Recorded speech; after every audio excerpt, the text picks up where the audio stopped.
Yo, what's up?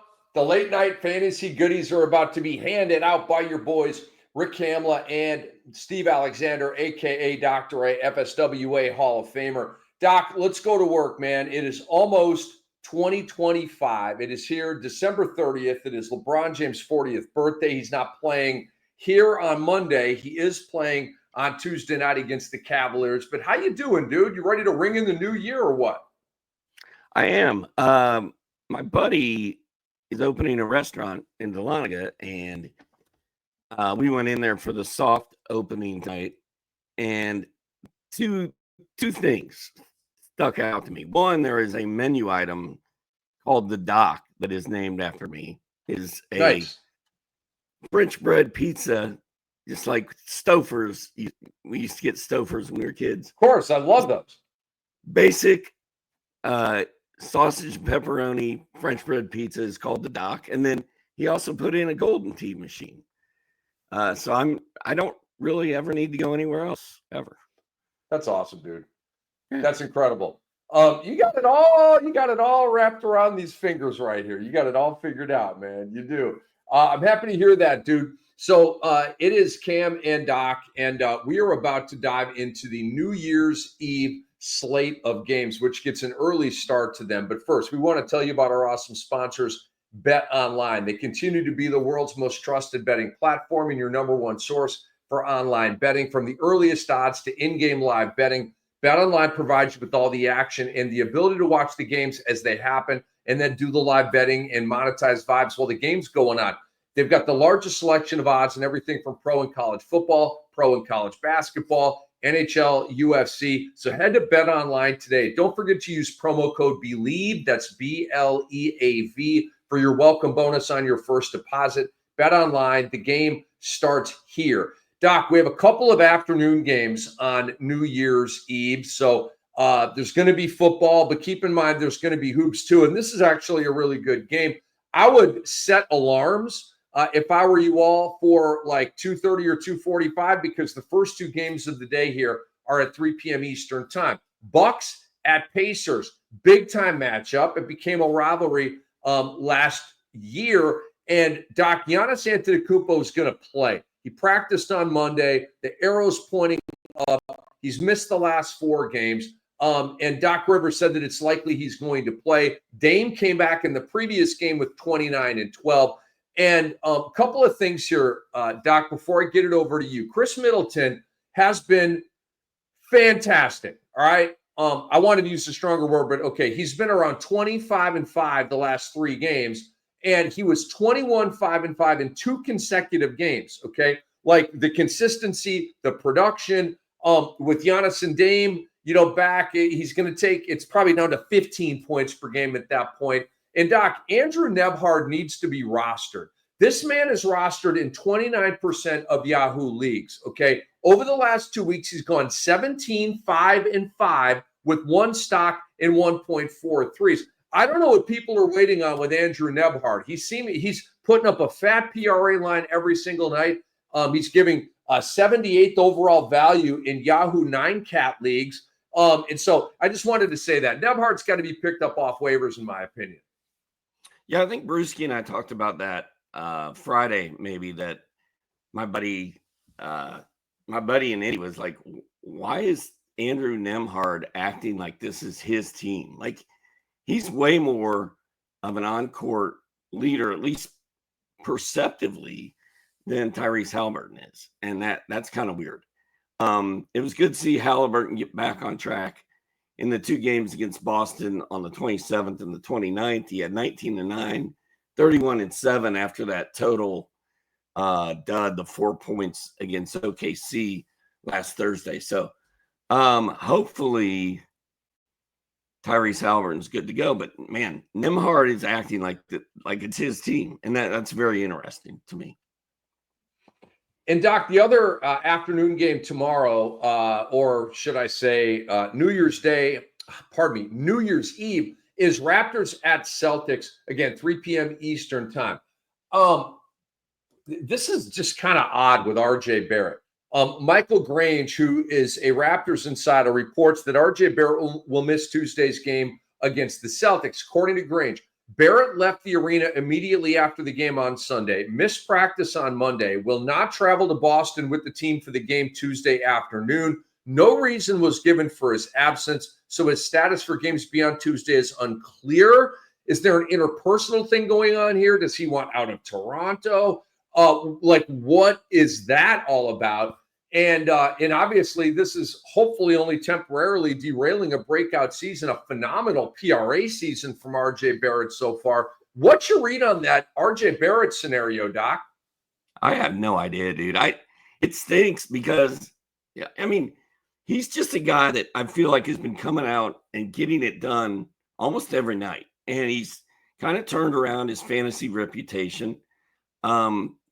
Things seem to be going well for him with the Raptors. I mean, I feel like he likes playing with them.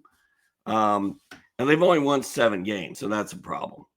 And you have to be careful messing around with this game too much because, in theory, the Celtics should win by 30, and we could see a lot of stars sitting on the bench late in this one. But I really don't have a good feel for what's going on with RJ Barrett. And I hope everything's okay. And I hope he only misses this one game because he's been pretty awesome this year. And, if he's out, who's going to step up? Is it going to be Jacoby Walter? Does it mean Ochai Agbaji's going to go off? I don't know. I think I kind of like both those guys on that day. I'm kind of over Ochai Agbaji. I'm kind of over it. I feel like he was a hot thing there for a minute and consistent lines. And Doc, I think he's run out of gas a little bit because the defensive goodies were there and now they're not. Like a lot of zeros. When you look down the block steal log, it's a lot of zeros in there. Not a lot of like where you get both of them in the same game. And so I'm kind of over Ochai Agbaji. Look alive, folks. And again, it's an afternoon game, okay? So don't get caught with guys in your lineup that might not be playing here. Drew Holiday and Kristaps Porzingis are both questionable to play in this game. And it is Rick Kamla and Steve Alexander, a.k.a. Dr. A, FSWA Hall of Famer, Fantasy NBA Today, Ethos After Dark. We are previewing the New Year's Eve ball games and the other afternoon game just quickly here on Boston because they're so chalky every night. It's Drew Holiday and Kristaps Porzingis. If you own these players, look alive. It's a 3 p.m. Eastern time game. Don't get caught with them in your lineup, okay, just in case they miss this one. This is a layup for Boston. And so look alive on that because Holiday's missed the last 3. Porzingis has missed the last 2. I'm actually feeling like these are going to be DMPs from both of these guys. So, Doc, let's move on to the Los Angeles Clippers at the San Antonio Spurs. It is the second of a back-to-back for the Clippers, who won at New Orleans on Monday night. And so what do you got on this one, man? Clippers at Spurs on New Year's Eve. Is Norman Powell an all-star?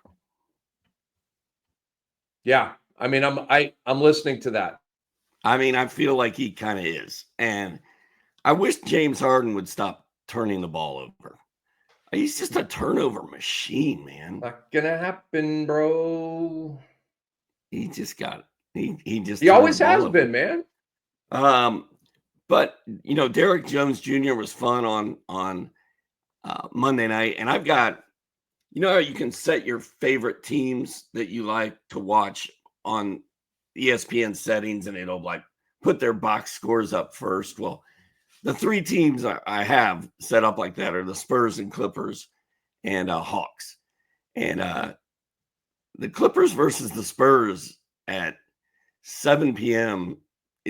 on New Year's Eve is going to be fun, man. Like that's going to be a good preamble to the celebrations. It is, dude. It's going to be a fun game. The point I want to make about this, Doc, is that the Spurs, A, are for real, and B, they're too deep. And they're for real because they're this deep. Trust me, what I'm saying will make sense here in a moment. The Spurs are 16-16. They're above the play-in tournament line, Doc, okay? And so I honestly, they're ahead of schedule. Like the Wemby Spurs thing is ahead of schedule to me. I did not think, Doc, they won 22 games last year, dude. They're on pace to basically double that win total, all right? I knew they'd win a lot more games. But to be above the play-in tournament line and to be playing 500 ball with upside to grow from there, they're just ahead of schedule on what I had. But check these guys coming off their bench, Doc. All right. And, obviously Harrison Barnes starting with Sohan and Paul and Wemby and now Vassell, who's really starting to kind of heat up. Off the bench, you're bringing Stephon Castle, Doc. You're bringing Julian Champagny. You're bringing Keldon Johnson. You're bringing Zach Collins. Okay. Like the box score likes all four of these players. Think about Stephon Castle right now, Doc. Forget about Keldon and Champagny for a minute. Stephon Castle's a top 5 pick. He's a coveted young player. And by the way, a stud, playing like 12 minutes a game right now. So it's like a good news bet. In reality, it's great news. In fantasy, it's kind of a buzzkill because I want to see more of these guys. Yeah, and if we could get Harry Barnes out of there, that would be a step in the right direction. But I keep saying that I think Stephon Castle is going to be a monster in like 2 years. So he's just going to put in his time, tread water, and do whatever he can do to make some noise in this lineup. But yeah, you're right. Castle is a total luxury for them to not even really need at this point. And it's going to be a great game, man. The Spurs are at home. They're 11-7 at home. Clippers are actually 8-7 on the road. So that's pretty impressive too. I can't wait for this game. Dude, I like free Keldon. I'd like to see Keldon Johnson on another team, and the Spurs won't even miss him. Like, I don't know if anybody's going to give you a first-round pick for him, but they might. He was a first-round pick, and he's at least 15 a game when given the appropriate minutes and shots. Maybe get a first-round pick for him, but the Spurs don't even need him right now. With Champagny and with Castle and with Collins and Bassey, and they got it. So Keldon Johnson, I would like to see him go. Coming off the Knicks bench would be great. And I keep trying to send guys to the Knicks. Their bench sucks. But we press on here. It is Cam. It is Doc. It is Fantasy NBA today. Ethos After Dark. And Doc, also this is a nice slate of games on New Year's Eve. We also get Minnesota and Oklahoma City. Hello, from the Heartland. They're in Thunder Alley. Big game, Doc. These are two of the hotshot teams. I know Minnesota's record doesn't say that, but what they did last year, and I don't know. They've had a disappointing year, but I still look at them as one of the bigger boys in the West. We get Ant-Man against SGA, and Ant-Man, Doc, was terrible in the last game overall. Super clutch late in the victory over San Antonio, but otherwise terrible. 14 points, 6 of 20 overall, 1 of 9 from 3. And the spike that we keep kind of anticipating from Ant-Man just is not happening, Doc. But I do want to say this. I want to put pressure on this young man heading into this game. This is a big-time game on a big night, okay? Go show out in this game. Don't be lame in this game. Don't be meek in this game. To me, 30-plus is mandatory from Anthony Edwards. And if he doesn't have 30, they may get blown out of the gym here. But I want to call out Ant-Man. It's time for him to step up and be a superhero, man. Yeah, we haven't seen it since last year. Like, it has not happened this season. And I mentioned this on Friday, I think. I was glad to see him look happy and excited about his Christmas Day game, which he played a big role in getting that win. But man, it's going to be a tough one for him, I think, because Lou Dort is going to put Ant in the torture chamber. And I think the whole plan is going to be, if we stop Ant, who's going to beat us? Rudy Gobert? No. Mike Conley? No. So all I got to do is slow Ant down. And Ant, like I keep saying, every time I look at his box score, it's like 7 for 23, 6 for 19. It's just always kind of rough. So I'm not expecting a monster game out of Ant, but he needs to have one. I love all the points that you made, but that didn't shut down Kobe. That didn't shut down Mike. That didn't shut down, the greats. And I put Ant-Man not accomplishment-wise at that level, but athletically, he's at that level. And we've seen him do some just an absolutely incredible things, okay? Dunking over dudes and big stat lines and big wins. And so I love it, man. We all do, but it's like it's time to go, bro. Like I don't care what's going on in your brain. It's time to compartmentalize all that and start playing some killer basketball because it has not happened. And frankly, he's been one of the bigger disappointments. After a good start to the season, it's just gone crazy over the last month. In the opposite direction. All right, another good game here, Doc, on New Year's Eve. Memphis at Phoenix. Memphis, one of the top teams in the league. Phoenix, of course, can be if they ever get healthy. And Ja Morant, I mean, I just can't, dude. I can't. I almost need to, like, Jesus, take the wheel. It's one of those moments, dude. I mean, grade 1, right AC joint strain, blah, blah, blah, blah, blah, considered week to week. Injured his shoulder during Memphis's December 27th win over New York. It's always something with this guy. I told Doc and Andre I wasn't going to scream before the show tonight. I'm getting exercised here, Doc, talking about Ja Morant. He is literally torpedoing seasons for me. And on the teams where I was blessed enough to take Ja Morant and Zion Williamson because they were both bargains, how am I doing, man? I'll tell you how I'm doing, like 6th place, 5th place. I'm hanging in there because of guile and duct tape and moxie, okay? But these guys are cratering teams of mine, all right? Like 3rd round pick, 4th round pick. I mean, so it's a total buzzkill. All right, I'll reel it in here. Ja Morant will never, ever be on any of my teams again, Doc, other than Sam Hinkie's letter. It's a dynasty league, and it's a dynasty league. So, but if somebody said, hey, offer for Ja Morant, I'm probably going to trade you Ja Morant. Scottie Pippen's a must-add, Doc. And streamer-wise, like, look at Concar. He had a goodie line in the last game, okay? And then I think Desmond Bane's going to just take off here without Ja. Hit me. Well, yeah, I mean, if you look at Memphis right now, they're starting to look a little bit like Memphis of last year with all these red crosses next to all these names: Ja Morant, Zach Edey, Brandon Clark, Santi Aldama, Jake LaRavia, Marcus Smart. They're all banged up. So that means Luke Kennard, Scottie Pippen, and your guy John Concar are all going to do stuff. And then Desmond Bane, like you said, should get the red light to just start going nuts. He was so good last year before he got hurt, man. So underrated. So I think Desmond Bane's about ready to start blowing up. And then Jaren Jackson, can you please rebound the basketball every now and then? He's not going to, dude. He never has. He never will. It's Brook Lopez, dude. He's Brook Lopez all over again. Brook Lopez ain't trying to get 10 rebounds out there. Well, he had his first 20 and 10 game of the year the other night, and I was very happy about that. Like, come on, bro. Yeah, it's not his thing. He plays away from the basket a lot, but it's just some of these dudes, man. It's kind of strange. Like it's just a random reference. Rick Smits was not a great rebounder, right? He'd have a lot of games with 17 points and 6 boards, right? Playing the center position in the 90s. Just not a great rebounder.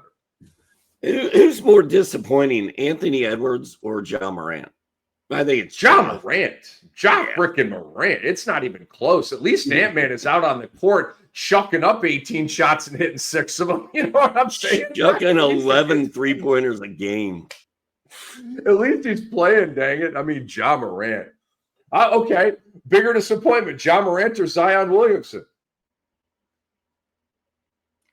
I mean, you can't even what? I just got distracted by an Andre private text, and now I've completely lost my mind.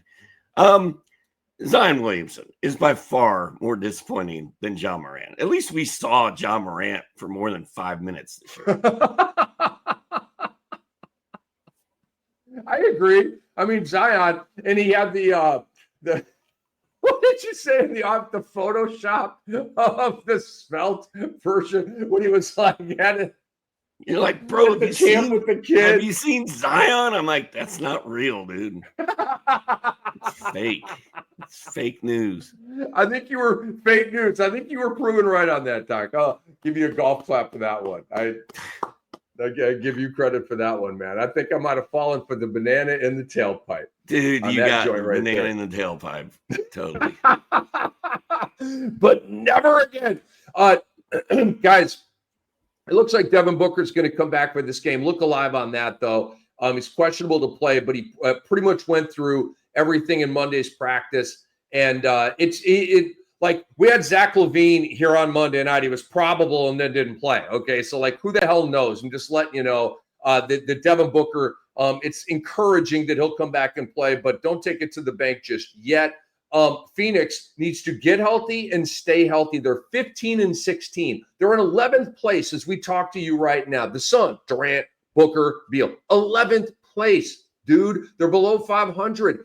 Get healthy and stay healthy. It's just such a myth right now, right? Such a theory. Hey, thank you for listening to the Fantasy NBA Today podcast. We appreciate you all. And if you want to help us keep going, awesome. Simple. Head over to sportsethos.com. Consider subscribing. Second, subscribe to the podcast and leave us a 5-star review. All right, one last game on New Year's Eve, Doc, and it is a really good game. The Cleveland Cavaliers at the Los Angeles Lakers. Now, LeBron, he'll be 40 years and 1 day old. He's questionable with an illness. Didn't play Saturday against the Kings. There's no way he misses this game. You saw him at, I believe it was Sound Today from the practice facility, and he had a big smile on his face. Come on, you don't talk to the media before a game if you're not playing. All right, he's going to play in this game. And Doc, this is always special. Whenever LeBron plays Cleveland, right? It's always the LeBron Bowl, and just for a little take or perspective on him being 40 and all that. He and Tom Brady and Serena Williams, to me, are the GOATs of longevity in North American sports history. Nobody has been better for longer than those three people. And, I mean, Brady played till he was like 45, folks. LeBron wants to play till he's like 42. He's still flirting with triple-doubles every night. It's madness, okay? And, Doc, the Lakers made a little trade. And the word on the street is that Shake Milton and Dorian Finney-Smith are going to make their Lakers debut against the Cleveland Cavaliers out there at Crypto on New Year's Eve night. That's a big game right there. I'm psyched for Cavaliers and Lakers, dude. Pretty big game. And Cleveland is destroying the Golden State Warriors on Monday night. So, Cleveland's so good. They're so sneaky good. Like we knew they were going to be a decent team. I did not think they were this good, but Darius Garland and Donovan Mitchell they're vibing together, and they're big men, Evan Mobley and Jarrett, like they're just quality. And they bring it every night. So I'm sure that Donovan Mitchell is going to be just as fired up to go at LeBron as LeBron's going to be fired up to go at Cleveland. So hopefully we get Anthony Davis and LeBron out there together. That would be nice. What I've come to know about Donovan Mitchell over the years is when he's in games like this, especially on the road in a big time venue, he rises to the occasion. He's one of those guys. Like you look at his regular season to playoff. It's a huge plus when you go from the regular season to the playoffs. He loves the bright lights. He loves the biggest of stages. And he always shines on them. And this is going to be a game where his firepower is required. And he's going to really plug into that and LeBron, and this being the LeBron Bowl. And he loves all that stuff, man. What I found is that he's a great over bet on his point prop in games like these. And I certainly would play Donovan Mitchell in the over on that point prop. I mean, the other, who do they have to really guard him and check him, right? That's, Dorian Finney-Smith. I mean, Dorian Finney-Smith's a good player. Donovan Mitchell's going to give him 32 right in the mouth. You know what I'm saying? So I look for this to be an over on the point prop. And you say, Cam, what's the point prop? Well, I don't know, because they usually do it day of. But I'm just saying it's usually the dude's scoring average. Okay. So let's say Don's at 24. It might be 24 and a half. I'm going over on that because I think he's going to hover around 30 in this basketball game. 20, there you go. 22 and a half is what it should be. Well, then I'm definitely going over. Then I love over 22 and a half. Me too. That's what I had tonight. That's what I had tonight against the Warriors. Is that going to work out or not because of the blowout? Blowouts are usually not good for point prop overs. No, they're not. We'll find out. We'll see. Maybe Golden State will make some threes and get back in. Maybe they will. Buddy Hield, dial it up. Boy, the Warriors, and I can't say that it's disappointing. The way Steve Kerr messes with us and his players, and you want empathy from me for how ishy they are after the Hots? No, you will not get that empathy from me. You know, it's interesting. I've turned coat on Golden State. I actually kind of root against them now because I'm just over the Steve Kerr rotation thing. I've been over it, and I'm really over it. Because a buddy of mine said the other day, like, Golden State's one of the few teams that has a system that sort of looks like basketball. I just feel like everybody else is just bombing threes. You're either dunking or shooting threes. And at least Golden State, it seems like they run plays and run a system, and it does sort of feel more like old school basketball than a lot of what we see. But I don't care about all that because Steve Kerr drives me nuts in fantasy, and it makes me root against them also. So I don't care. Well, I like that point that you made, Doc, from via your friend. I mean, I do like Steve Kerr's system. I love it, actually. It's ball movement. It's man movement. I love the reload to Steph, right? He's got it, passes it to Draymond in the pinch post extended, and then he cuts away from his guy. Draymond gets it right back to him. Whap, wide open three. It's smart basketball, dude. All that I love, okay? The rotations suck, all right? So it's two different things there. All right, it's Cam and Doc here, and let's roll on here to January 1st. And I got to admit, I am so psyched for college football on New Year's Day. I mean, you're talking about Oregon and Ohio State, Notre Dame and Georgia, what's left of the Bulldogs, and Arizona State and Texas. I mean, stop it, man. We also get a tasty slate of NBA action. It's going to be a great day of sports. So let's start with Chicago at Washington. And Doc, with Zach LaVine missing Monday's game, and we don't know we don't know about his status for this one. I want to focus on Kobe White here. Kobe White's had some weird ebbs and flows this year, but he's flowing right now. Monday night without LaVine, 23, 10, and 9. He's had 22 or more points in 3 straight games. He's really cooking right now. And against the hapless Wizards, I think a 30 bomb is very, very possible here from Kobe White. Didn't he go like 1 of 11 from 3 in that game? And that game set a record for the most missed 3-pointers in a game in history. I think that is correct. I could be wrong. I love Kobe White. I loved him last year. I love him this year. I love Vooch. Vooch just, everybody doubts Vooch every year, I feel like. And the guy's just a walking double-double. He just goes about things the right way, and he's a really good player, man. So if Zach LaVine is out, I think you're right. I think we're going to see a lot of Kobe White and a lot of Vooch. So, Doc, I want just to alert everybody here before we move on to Orlando and Detroit. Keep your eye on Malcolm Brogdon. Bub Carrington left Monday's game. Jordan Poole has missed the last 2 games, and Brogdon in those 2 games has averaged 25 and 7. All right, 25 and 7. Awesome PRA line. He's an awesome PRA player. And so just keep that in mind, okay? And like pick him up if Poole comes back. He's probably going to start alongside Poole and put up a good stat line anyway. But I do like Malcolm Brogdon going into this game.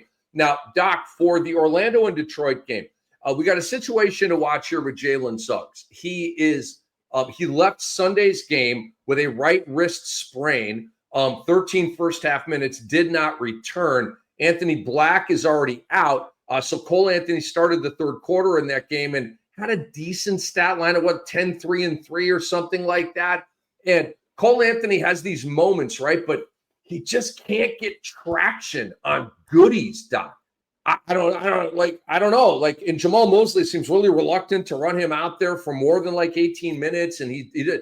I mean, he was giving treble and queen 30 minutes. Like, here you go, it's 30 minutes. Here's 30 minutes. And like, he just refuses to give that to Cole Anthony. So this is a situation that we all got to keep our eye on going into this one with Suggs. I think if Suggs is out, I want to roll with treble and queen. I think that we may have a nice game coming from him if Suggs and Black are both out. And maybe Cole Anthony will show up. I don't know. He hasn't all year. But you're right. They're really not giving him any chances to do anything. And then I kind of like Goga Batadze is on fire, dude. Like he's locked and loaded. And then I kind of like Tristan da Silva too. And got to get it. Your boy's growing on me, dude. He had 17, 7, and 6 on Monday night. He had a really nice stat line. And the Magic are in first place in the Southeast Division, 20-14 overall, doing it with mirrors. They're doing it with mirrors. Like, nobody's doing more with less than Jamal Mosley, but no one is doing a better job of coaching than Kenny Atkinson in Cleveland. And you did a great job of explaining that a little earlier. Goga Batadze right now for the season, Doc, in Yahoo leagues is 43rd. Okay, that's 9 cat. Over the last month, he's at 33. At 13 points, 11 boards, 2.5 assists, 1.7 blocks, 1.2 steals. That's a goodie line, dude. 13, 11, and 3, basically, with almost 3 stocks per game. Goga, we love you. He's 61% rostered in Yahoo leagues, by the way. That percentage has got to go up. Nebhard being 29% is a joke. Goga being 61% is not a joke. I just think that should be more like 75, 80% rostered in Yahoo leagues. Let's move on here, Doc, to Brooklyn and Toronto. And bye-bye, Cam Johnson. I'm so glad I put him in my most recent buy low, sell high article, Sports Ethos Fantasy Basketball. Because I didn't know that Cam Thomas is going to come back, but he's back. He came back against Orlando on Sunday, I think was the game. But I hope you all took my advice and sold high with Cam Johnson, because in that game, he had Cam had 9 points on 9 shots in 25 minutes. Cam Thomas came back and took 18 shots in 25 minutes. He took twice the shots that Cam Johnson took. And we know that Cam Johnson's been killing it on a lot of these nights. Boom. First came back, Cam Thomas was like, give me the ball. It's my show, bro. And you now are Robin, and I'm Batman. Okay. So bye-bye, Cam Johnson. And hello, Batman in Brooklyn. And his name is Cam Thomas. I'm going to give Cam another chance. That team is bad enough, the Nets, that there's room for 2 scorers in that lineup. And Cam Thomas likes to chuck, man. I love Cam Thomas. He's my boy, dude. Cam Thomas is my boy. There is no reason that the 2 Cams cannot coexist in Brooklyn. I'm not giving up yet. I'm not saying they can't coexist. I'm just saying they're going to coexist with Cam Thomas eating more than Cam Johnson eats. That's all I'm saying, bro. All right. You know what I'm saying? All right. I feel like I'm the only Cam Johnson fan in the world. I feel like I'm always against everybody else. They're all like, oh, Cam Johnson, sell out, get rid of him, move him. And you might be right, man. You might totally be right. Yeah, I'm not. I did like the stat lines he was putting up with the last month, 6 weeks, or whatever it was. I did. I mean, they were really nice. And now that's over. Now, Doc, let's move on to the New Orleans Pelicans at Miami Heat game. Again, this is a New Year's Day joint. It is Rick Kamla. It is Steve Alexander, FSWA Hall of Famer, Ethos After Dark. We are Fantasy NBA today. Doc, let's talk about Jimmy Butler here for a second. Jimmy Butler missed the Miami Heat's last game. I have so many games in my brain, I don't even remember who the hell they played. With return to conditioning, blah, blah, blah, blah, blah, blah, blah. Dude, this has to be them holding him out so that he doesn't get hurt and disrupt the trade. right? Or am I too early with that? Bottom line, Doc, okay, has Jimmy Butler played his final game for the Miami Heat? That's what I keep asking. Dude, I don't recall a GM and a player, a star player, disliking each other as much as Pat Riley and Jimmy Butler. I mean, those dudes they do not like each other at all. It goes back to who's the guy that got rid of Michael Jordan? Jerry Krause. It's like Jerry Krause and the Bulls back then, man. Like they all couldn't stand him. Were making fun of him, and I feel like Krause and Pippen, they hated each other. And I feel like Pat Riley is that guy with Jimmy Butler right now. And I feel like nobody really has Jimmy's back, right? He's sort of on an island fighting Pat Riley by himself. I mean, what are the chances of you or I turning on this basketball game to watch the Pelicans against the Heat? It will not cross my radar because I don't care. CJ McCollum. What I say, this is a box score only game right here. It's a box score only game. Yeah. CJ McCollum's been good. Yves Missy's been good. Tyler Hero's been great. DeJounte's been okay. But nope, I will not be tuning in to the Casillas Center in Miami, Florida that day. One more thing on this game, Doc. Amen Thompson. He had the amazing takedown of hold on one second here. Yeah, so Amen Thompson took down Tyler Hero in the previous game. That was awesome. Tyler Hero's response might have been even better to Amen Thompson just chucking him down to the ground. He said, just a physical game. I guess that's what happens when someone's scoring, throwing dimes, doing the whole thing. So I'd get mad too. So pretty cool. Take that from Tyler Hero on that. And Tyler Hero had a big time stat line and the Miami Heat won the game. There's all of that.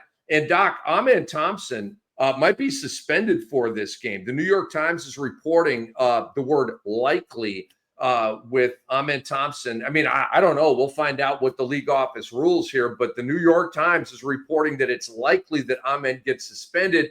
And that brings Cam Whitmore onto the fantasy radar, Doc. A must add if Amen Thompson is suspended. Do you agree with that? I mean, he'll be a must play that day with no Tari Eason because Eason's still out, I assume. Man, Amen's been so good. It's gonna make me mad if he's out. But yeah, if he is, it's Cam Whitmore time for sure. He's been hot. Are we gonna get to see Kyrie that day? That's a big question. It is. We will out on Monday. He was in Dallas. They look like the Grizzlies with all the guys they had out. But we'll have more on that in a moment. Guys, have you downloaded the Sports Ethos app yet? It's completely free and features news feeds with all the key updates that impact your fantasy NBA teams. The app also includes individual feeds for MLB and NFL. Ooh, I'm already psyched for baseball, and we're not even into 2025 yet. I literally am. Plus, free tools for fantasy basketball, free tools for you for fantasy hoops. Download it now from your favorite app store and take your game to the next level for the rest of the season with the Sports Ethos app. Okay, we're breaking down the New Year's Day games with Utah at New York. Two things on this, Doc. I predict a Miles McBride game here. Okay, you're like, all these guys do. I'm hitting you with Miles McBride, okay? Because New York is chalky. Tibbs plays his top 5 guys 40 minutes every night, and they always have fat stat lines every night, all right? But Miles McBride doesn't always have big games. And I believe he had a double-digit game and then 4 games below. He's due for a big game. And this is the sweet spot for Miles McBride, Doc. And so I'm talking to you for DFS. You can get him at 3,800, 4,000, whatever. Like, I got a vibe on Miles McBride. And you guys know when you're doing daily fantasy tickets, okay, you don't win with the big boys. You win with the guys at the bottom of your ticket. and if you get like a 30-point deal out of a guy that you spent $2,500 for, right? That's how you win. And so I think Miles McBride is going to be that difference maker here. His sweet spot is being at home in blowout games. More confident as a role player at home, more playing time, in the second half of a blowout when it's just playing out the string and he's out there chucking. And then on the Utah side, Doc, John Collins missed Monday's game with a left hip contusion. And it's his fourth straight DNP. Johnny Juzang got a start on Monday against Denver. And last I saw at halftime was having a really solid game here. So what do you got on Utah at New York on New Year's Day? Well, I think you sort of stole what I was going to say, rightfully so. This should be a blowout. The Knicks should kill the Jazz. The Jazz has 7 wins. The Knicks play a 6-man rotation, basically. You have to think even Tom Thibodeau would like to get his guys a few less minutes in one game this year, right? So this would be a good one to do it in. So I kind of like your Miles McBride take as well. I don't know that I'd bet on Miles McBride to have a big game, but if it were going to happen, I feel like at home against the Jazz is as good a time as ever. And John Collins, speaking of bye-bye with Cam Johnson, John Collins went from surprising everyone to being on a milk carton, and now we haven't seen him in a while. So I'm very concerned about the future of John Collins. And then at some point, the Jazz are probably going to start shutting these guys down. 7 wins. It's time to tank. They know what a lot of these guys can do. Although I have enjoyed the Collins Sexton run. It's been fun. Yeah, I want him to be traded to a team that needs him, that's going to play him. I've always liked the young bull. He's such an intense player. He plays defense. He's efficient. He's a good basketball player, man. I like Colin Sexton. I really do. So, Doc, let's move on to Dallas at Houston. Big game on New Year's Day. Luka Doncic, Kyrie Irving, Klay Thompson, and Derek Lively, all very questionable, if not already ruled out for this game. The Luka injury situation isn't as disappointing and WTF as Morant and Williamson, but nevertheless, Luka's not a game misser. He'll miss a game, and maybe some of the DMPs are rather soft, but he usually doesn't miss like strung together games in a row. Right now that's happening, and so that's a little bit weird. I want to go back to Amen Thompson here, Doc, and obviously we gave some rather obvious goodies to the people, but if you're out there and Cam Thomas is out there and Amen is suspended, definitely go get him. I think Cam Whitmore could have a 30-point game off the bench in him. But, Doc, let me ask you, do you actually think the league office is going to suspend Amen for that? Was what he did to Hero worthy of a 1-game suspension or not to you?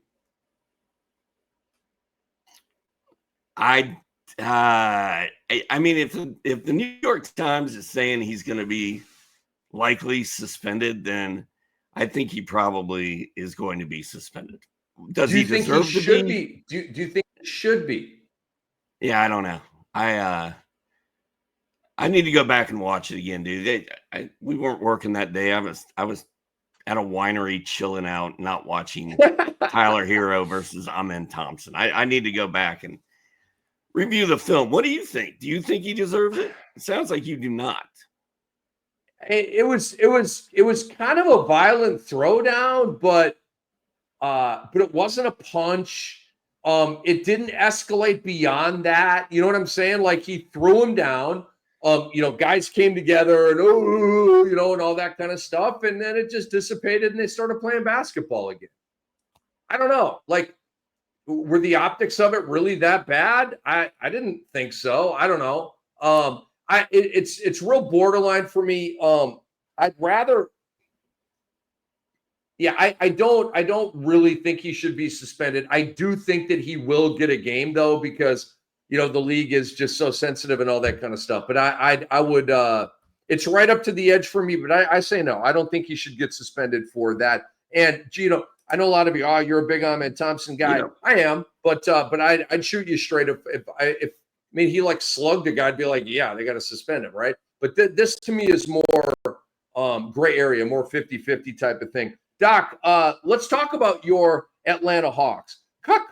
Real quick, because real quick, yeah, before we do that, Spencer Dinwiddie looks like the guy instead of Quentin Grimes. I know we were talking about that last week.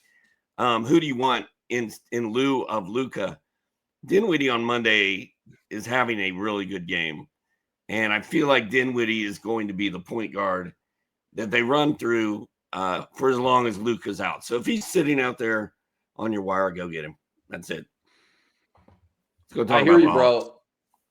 I hear you on that. All right. So that is Steve Alexander, FSWA Hall of Famer. I'm Rick Kamla, Fantasy NBA Today, Ethos After Dark. We have broken down the New Year's Eve games. We are now just about wrapping up our breakdown of the New Year's Day games. And let's talk about your fighting It's the Atlanta Hawks, Doc.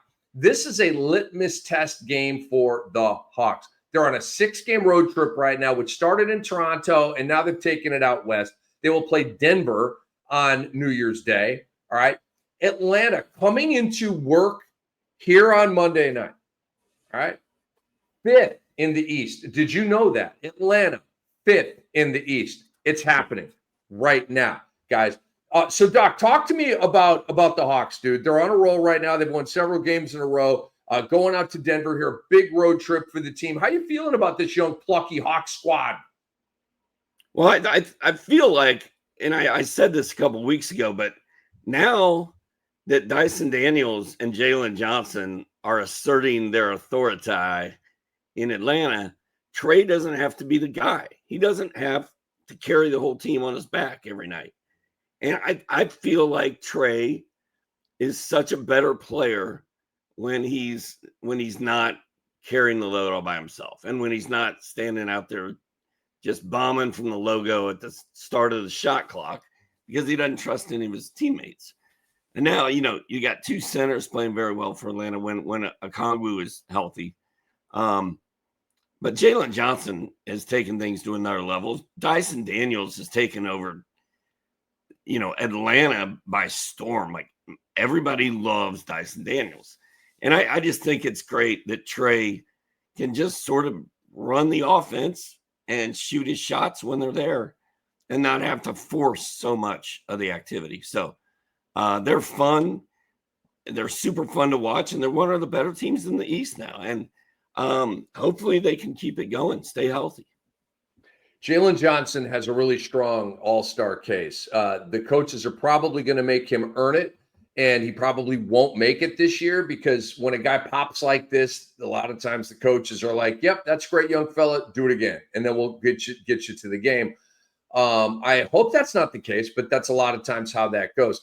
Dyson Daniels was ill, missed Sunday's game against the Raptors, but he should be able to come back for this one. And I want to make a point about DeAndre Hunter, Doc. To me, DeAndre Hunter is having arguably and maybe the most efficient season in the NBA this year. DeAndre Hunter is at a mind-boggling 20.6 points per game in 28 minutes per game.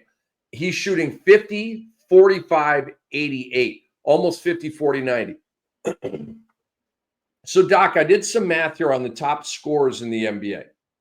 The top 2, and then I kind of cherry-picked some of the other guys here. Because DeAndre Hunter is scoring 0.735 points per game. 0.735. Write it down. 0.735. Per minute. Giannis in 0.735 points per game is ridiculous. Okay. Giannis is at 0.934, which is Wilt Chamberlain-esque. Okay. It's basically a point per minute. Stupid. He's at 32.7 PPG, by far his career high. Okay. So 0.934 for Giannis, 0.898 for SGA, who's like 31 in 35 minutes. Stupid efficiency, right? Hunter's at 0.735. Now, I tried to find some other bigger name comps. Jason Tatum is at 0.778 points per minute, okay? Again, Hunter's at 0.735. So he's in the neighborhood of Jason Tatum. And then he's even better than a Devin Booker. And I get the volume thing, okay, and the law of diminishing returns. I do. I'm just trying to personify what DeAndre Hunter's doing. Booker's point per minute ratio is 0.685. Again, Hunter's is 0.735. And Doc, I don't know what the narrative is on sixth man of the year. I really don't. But to me, Peyton Pritchard and DeAndre Hunter, this should be a debate. Like, this should be game on. The way Hunter is playing, I don't think we can just hand the sixth man of the year award to Peyton Pritchard. Yeah, and Vegas sort of did that already early on. But and I think Pritchard's probably still in the driver's seat to win it. But you're right. And maybe DeAndre Hunter's one of those guys that doesn't flourish in the spotlight because, you know, when the Hawks drafted him and they were starting him all the time and there were all these expectations and hopes on DeAndre Hunter, and they never came to fruition. We've never seen this guy before. And they bringing him off the bench and letting him take a role he's comfortable with, apparently, and just do his thing. And he's a huge reason that the Hawks are in fifth place in the East. Like he's having an incredible season, and I certainly did not see this coming.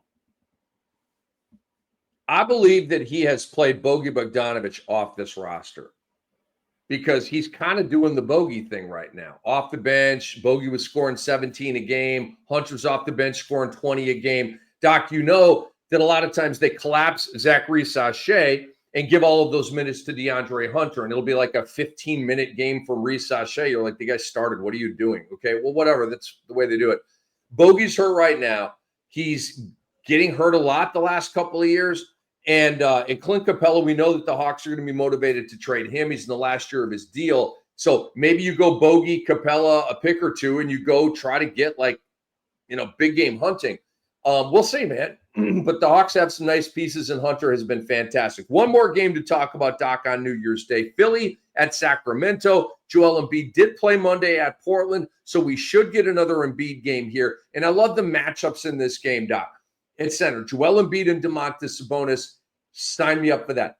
The Kentucky guards, you have Tyrese Maxey against De'Aaron Fox, and then you have the old heads, Paul George against DeMar DeRozan. I like how the puzzle pieces fit in this game with the matchups, dude. What do you got on Sixers and Kings? Yeah, it should be good. Embiid actually played the whole game. Well, at this point, he's played the whole game. He's having a big game, a big line, and Paul George is also playing. And I think when Paul George and Joel Embiid play together with Tyrese Maxey, good things are going to happen. The Kings are really weird this season. Like, this whole DeMar DeRozan trade is sort of having the Julius Randle effect on the Kings, I think. We're not lighting the beam nearly as much.